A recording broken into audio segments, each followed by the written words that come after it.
So you want to play Arc Raiders, but you don't know where to begin.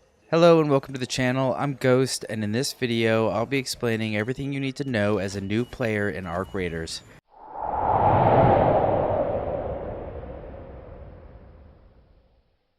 In this quick beginner's guide, we'll be going over how the loadout system works, how the base and traders tie into everything, how raids work and some general map knowledge, what loot is worth keeping and what's worth ditching, how to safely extract and survive the first drop, and some of the best options on the skill tree.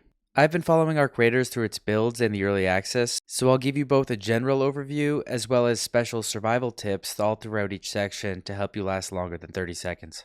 If you find this guide helpful, make sure to smash the like button and subscribe so you don't miss future deep dives into builds, map routes, and advanced strategies. Right now I'm also streaming Arc Raiders a few days a week, so feel free to pop by the stream sometime with any questions or just to hang out. Arc Raiders isn't your typical shooter like Call of Duty, Battlefield, or even Escape from Tarkov. It's a third-person PvPvE extraction shooter set in a post-apocalyptic future. Mankind is on the brink of destruction and has fled underground due to machines running rampant across the planet. You will play as a raider that heads up to the surface from the underground city known as Speranza, which appears to be the last bastion for humanity. On the surface, you will loot valuable gear and resources for yourself and for the city. You'll be fighting both hostile Arc robots as well as other human players. Ultimately, your goal is to try to extract alive with valuable loot.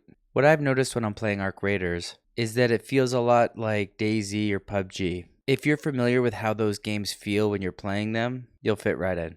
Now, if you manage to successfully extract, you'll bring back all the resources and gear that you found topside to your base. This is going to help you progress through crafting, upgrades, and the skill tree. If you die or fail to extract, you're going to lose all the gear that you brought in and whatever loot that you collected throughout the mission. Of course, this is apart from 1 to 3 things that were placed in your secure pouch. Anything placed inside there is not lost when you die. Arc Raiders is tense, high risk, and very rewarding. Think of it like a mix between looter shooters and action-heavy co-op shooters, all wrapped in a slick third-person design. And speaking of design, has anybody else noticed that this game looks a lot like Fallout New Vegas? Each raid or expedition begins at your base. The first thing you'll need to do is equip a loadout to bring topside. Unlike some games, Arc Raiders does not lock you into fixed classes like medic or heavy. Instead, you determine what level of protection, maneuverability, and offensive capability you want to have during the expedition. Here's how it works. If you're playing on PC, you can press tab either in your hub or in raids to access your inventory. From there, the first thing you'll need to select is what type of augment or backpack you want for the raid. Your options will be a looting, tactical, or combat augment, and each comes with some important differences that you need to note. To view these, either hover over the augment or click inspect to have a deeper look. Each augment will have a description listed right here. This tells us that if you equip the looting augment, you will be able to bring up to a class 1 or light shield. You'll have 18 spaces for loot, 4 quick use slots for stuff like meds and grenades, and a 1 slot safe pouch. If you fail to extract, you get to keep whatever item you placed in the safe pouch. The max loadout weight is how much stuff you can carry before your player becomes over encumbered. When that happens, the distance you can sprint becomes far less, and your stamina will regenerate much slower. If you've ever become over encumbered in a game like Fallout or Skyrim, it's really not quite that bad. Over encumbered in Arc Raiders is more of a minor inconvenience, rather than being an impassable obstacle. As you might imagine, the loot in the raid will weigh you down, but so does everything that you decide to bring into the raid, such as your weapons and ammo. There are skills in the skill tree that you can get, which will essentially reduce the weight of your loadout. These are great, but we'll talk more in depth about the skill tree later. Note that if an item's durability runs out, then it will break and become unusable. However, this basically never happens for augments, so I wouldn't worry too much about it. I've noticed durability is far more important when it comes down to your shield and your weapon.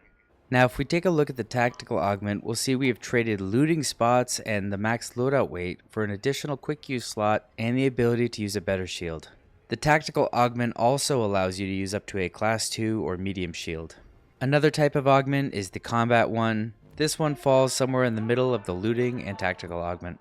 Once you get access to better augments like the rare combat Mark II for example, you'll see they start coming with some nice passive bonuses in addition to an increase in the baseline stats. The next piece of equipment we're going to look at is your shield. The most important aspect of your shield is the damage reduction and durability. Make sure you always repair your shield before you go topside and never go topside without a shield. Your entry level shield is the light one, but they also come in medium and heavy. As you go up in shield levels, you will start to receive movement penalties, but honestly the extra protection is always worth it. In Arc Raiders you can carry 2 weapons. I recommend experimenting with all of them to see which fits your playstyle best. For example, if I'm going to be fighting players in close quarters, I prefer to have a fully automatic weapon. Or if I'm mainly fighting them up in the open, I'm going to want something with longer range. As of this video, each weapon can only receive a few modifications. I hope Embark Studios dives deeper into weapon modification. As of right now, your options are pretty limited to like a stock or a compensator. In my opinion, the best early weapons are the Pharaoh and the Anvil. Using heavy ammo will allow you to do so much more damage to the AI enemies and will significantly hurt any hostile players. Medium ammo weapons are great at higher tiers, like if you get an epic medium ammo rifle. At this point, I totally advise against using any weapon that uses light ammo. Although these can be fine for PvP, they really do next to no damage to arc robots, and since that's what you'll be fighting mostly, avoid using light ammo. This will become a habit eventually, but in the beginning, make sure you bring the right type of ammo for your weapon. I also recommend bringing 2 full stacks minimum. The quick use slots are for stuff like meds and grenades. You'll need to bring 2 types of meds at a minimum. Bandages to heal your health and shield rechargers to bring back that other layer of protection. Arc Raiders is not like Tarkov, where every injury requires a different way to heal. In Arc Raiders, simple bandages will take care of everything at the start. I recommend bringing at least 3 bandages and 3 shield rechargers at a minimum. You're going to want to bring more if you know you're going into fight. Grenades can be game changers in Arc Raiders. There are many different types of grenades, but the primary ones you'll encounter are fuse grenades that come with a delay and impact grenades. I always bring a few grenades as it can help force camping players to move. Note that each arc enemy will drop drivers, and some of these can be thrown like grenades and they come with cool effects. For example, the Hornet driver can be thrown like a stun grenade. If you're running low on equipment in your stash, you could take advantage of the free loadout until you're comfortable with the map flow. Then once you become more comfortable, you can begin investing in a go-to weapon set. To use the free loadout, just click play, select your map, then go to the top and switch from custom loadout to free and click ready up. Note the gear that you're going to get is randomized, so you won't know what you have until you drop in. The workshop in this game is your hideout. When you go here, the first thing you'll see is this little guy named Scrappy. He will passively be collecting basic crafting items for you in the background as you play the game. Just make sure you visit him and click claim often, as the number that he collects will fill up faster than you think. You can also train this guy to become better at doing his job. Keep a lookout for the items that he needs and click track so you can monitor this in raids. Next to Scrappy, you'll see you can have up to 7 different modules. I suggest building these ASAP, as once they get leveled up, you'll begin to have a significant gear advantage over both AI and player enemies. I highly recommend clicking track resources on each of them so you can easily see what you're missing in your raids. There are so many different items that it can be very confusing trying to remember what you need as a beginner. Also, the epic loot you'll eventually be able to craft is much more accessible than you think. Each of these has a specialization, like the gunsmith is going to be used for weapons and mods, and you can use the medical lab to make bandages or shield rechargers. A lot of the best items will be hidden from you at first, and the only way to get them is to find blueprints topside. When you find a blueprint, just extract with it and then right click on it and select learn to apply this to your hideout knowledge. As of this video, there are currently 68 total blueprints for you to find. Your Raider tab is where you'll find your skill tree. In my opinion, Embark Studios did a great job in developing this skill tree, as there are so many good options and they're all spread out. I highly recommend taking at least a moment to read through a couple of these so you can map out where you're going to want to spend your points. For me, I noticed I was constantly running out of stamina, becoming over encumbered, and taking forever to loot because breaching loot boxes feels like years are passing by. I quickly spent my points in the slots to increase stamina, the max load I can carry, and how quickly and quietly I can breach doors. One perk I believe is slept on are these: in-round crafting and traveling tinkerer. Having the ability to replenish your meds or whatever you need topside is huge if you're running low after a firefight. The Raider tab is also where you can customize the look of your character, so have fun with that.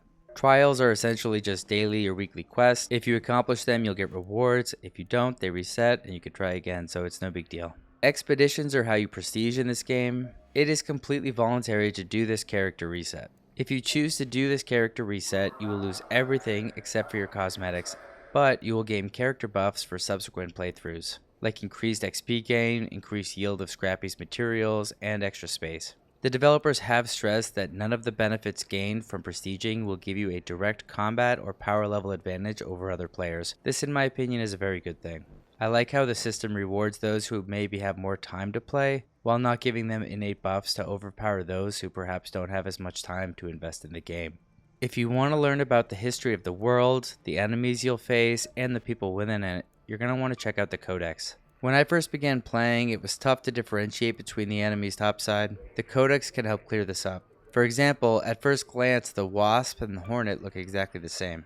But in the Codex, you'll learn that the Wasp is unarmored and therefore easier to take down. And while the Hornet may have armor, the armor plating is only protecting the front thrusters. Pro tip, if the enemy is flying around, just aim for the thrusters. Make sure you check out the Codex to learn thy enemy. Currently, there are 5 traders in the game. Each of them will sell you different things and give you quests to do topside. As you complete quests for the traders, more and more gear will become available to you at their shops. The quests received from traders are all pretty much straightforward. They're going to tell you what map you need to go to and where you need to go on it. If the quest requires you to interact with or collect anything, the items are always highlighted in yellow as you approach it, so they're pretty hard to miss. All of the traders need to be paid in coins, except Celeste. To pay her, you'll need to give her your seeds. Now if you click the Dex tab, this is basically your free battle pass, just like in Helldivers 2. Your currency is called cred, and it can be tracked up here in blue. Select the Raider deck to spend your cred on new cosmetics, emotes, and equipment. You can get more cred by completing feats, which can be tracked in the hub. Now that we've covered all of that, let's talk about what happens when you deploy to the surface zone. In my opinion, the game does an excellent job at this with the first level that they make everybody do, but let's cover a few more things. When you go topside, you'll have roughly 20 to 30 minutes for your expedition depending on the map and mission type and when you spawned in. Usually a full raid is 30 minutes. Note that you will not always spawn in at the start of a raid, and in my opinion, this actually kinda sucks because it's a huge disadvantage.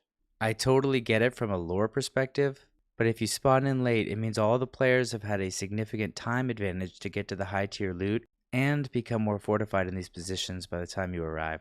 Just make sure you check your timer every time you spawn in to see if you're actually dropping in at the start of a raid or if you're coming in late. Once again, personally, I really dislike this mechanic and I hope Embark removes it. Now your goals topside are to scavenge for resources, gear, and valuable items, deal with or avoid hostile ARC machines and perhaps other players, and lastly to reach an extraction point before the time runs out and successfully leave with your loot.